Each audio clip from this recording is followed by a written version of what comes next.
Každopádně dnes máme na stole jakýsi námět k přímé volbě prezidenta. Jak vy se na ní díváte? Domnívám se, že nejenom, že není potřebná, ale že v rámci našeho ústavního systému by byla i škodlivá. Takže můj názor je jiný, než je oficiální názor v podstatě všech parlamentních stran, které chtějí nějakou podobu přímé volby prezidenta. A i když mnozí řadoví poslanci mají o tom velké pochybnosti, ba někteří jsou i vloženě proti. Ať už to říkají otevřeně, nebo si to jenom myslí. Ale vytvořil se jakýsi tlak v posledních letech, který, jak jste přesně zmínil, přesvědčil i přesvědčené, i ty do té doby nepřesvědčené, že by to byla dobrá myšlenka. Já a naprostá většina politologů se domníváme, že v rámci současného ústavního systému by to nebyla dobrá myšlenka z mnoha důvodů. Stačí uvést ty od nejméně závažných k nejvíce závažným. Tak ten první konzervativní důvod je ten, neosvědčila se nám nepřímá volba prezidenta? No tak podívejme se na to. V novodobé historii od roku 89 nepřímou volbou jsme zvolili dvě silné osobnosti, ať již s jejich partikulárními politickými názory souhlasíme či nesouhlasíme. Dvě silné osobnosti, které nám nedělají ostudu. Tak proč měnit to, co funguje? Podívejme se dál do minulosti. První republika, Masaryk, zvolen nepřímo. Kde je tedy důvod, jaké selhání nepřímé volby prezidenta nás nutí k tomu, abychom zaváděli přímou volbu prezidenta? Zkuste si tedy vymyslet ty důvody pro. Jaké byste našel vy jako člověk, který se definoval jako odpůrce přímé volby? Najdete nějaké důvody, které by mluvily proti vaší volbě? Kdyby nastala krize nepřímé, například to, že se v parlamentu vytvoří nějaká klika, která záměrně zvolí špatného člověka, který pak způsobuje buď velikánskou ostudu nebo něco takového a řekne se, tak takhle to nejde. Poslanci, senátoři nejsou zodpovědní volit prezidenta, tak to musí lid převzít tuto odpovědnost. Ale nic takového nenastalo. Za druhé, u nás prezident není hlavou exekutivy.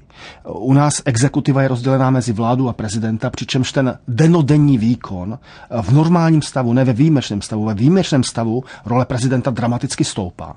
Ale v běžném normálním stavu tu dennodenní odpovědnost za výkon exekutivy, výkonnou moc ve státě má kabinet ministrů v čele s premiérem. Přímá volba prezidenta má význam tehdy, když chceme mít prezidentský systém, kdy prezident je ten nejdůležitější v exekutivě. Amerika, Francie, Rusko. Tam to má smysl. Ale to my nemáme. Takže zvolíme prezidenta přímou volbou, dáme mu silný mandát od lidu a zároveň jeho pravomoci budou velice, velice malé. To je samo o sobě nelogické, ale navíc to může vést k tomu, že nastane zbytečný konflikt, zbytečná tenze mezi prezidentem a vládou. Naši prezidenti, všichni dosavadní, Masaryk, Beneš, Havel, Klaus, myslím demokratičtí prezidenti, byli velice silné osobnosti, které napínaly své ústavní pravomoce maximálně, jak to jenom jde, aby to bylo ještě stále slučitelné s ústavou. Každý z nich vládl ústavně, ale maximálně ve prospěch svého úřadu.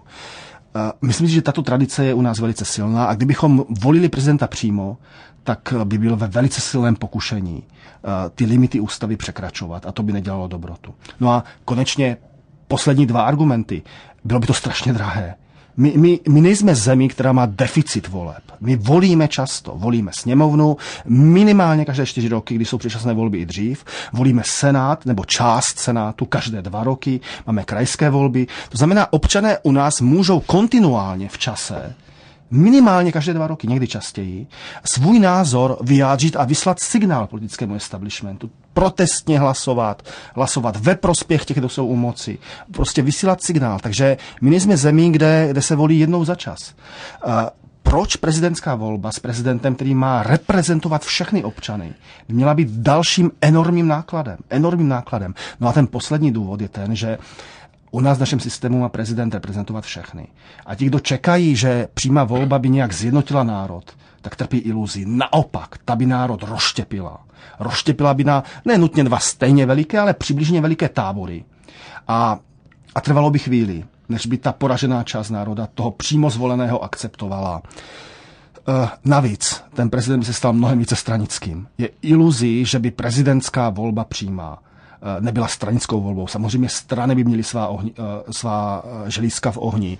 Peníze by to museli by hodně peněz těm svým favoritům, ať již formálně členům strany nebo i nestraníkům, ale kandidovaných tou stranou, museli by jim dát hodně peněz.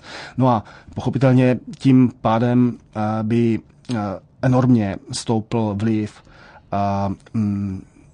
Teď budu snad mluvit jako člověk z levice. Milionářů, velice bohatých lidí, kteří si svoji prezidentskou kampaň zaplatí. Politizace, vliv velkých peněz, žádné hmatatelná pozitiva. Proč tedy měnit to, co se doposud tak skvěle osvědčilo? Tak uvidíme, jestli dojde na vaše slova, nebo v našem parlamentu zvítězí jiný názor. Určitě se na to ještě někdy setkáme. Tím končí dnešní první letošní hovory o politice. Děkuji svému hostu Romanu Jochovi. Nashledanou a naslyšenou.